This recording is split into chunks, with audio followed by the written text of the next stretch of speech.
G'day legends, Lucas here from Slab Racks. Today we're going to be assembling the Kōkako bike rack. The parts you have will differ depending on what configuration you have, but you'll always have two end walls, one or more upper prongs, the same number of lower prongs, and you may or may not have a number of link walls. The link and the end walls can be differentiated by the width of their slots. We have the end wall down the bottom here and the link wall at the top. First up, we're going to be assembling the two bike configuration.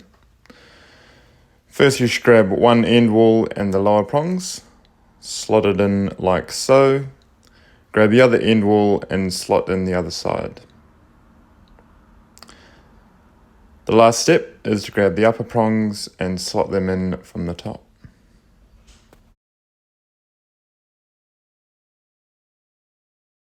And that's it, you're good to go.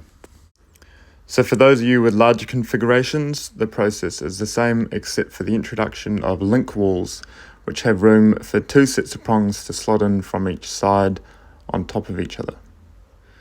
Firstly, you grab an end wall and slot the lower prongs in like so, before doing the same with a link wall on the other side.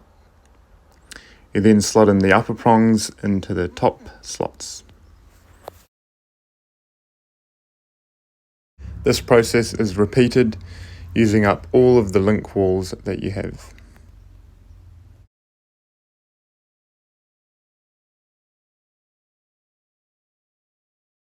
Some of these may require a bit of force to insert, but that's just to ensure that your bike rack is nice and sturdy once we have it set up.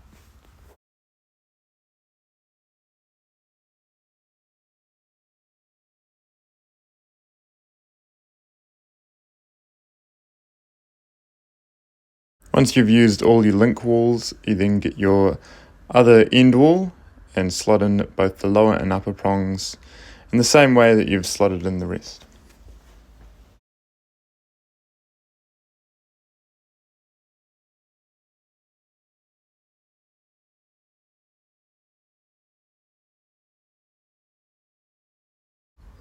Boomfa!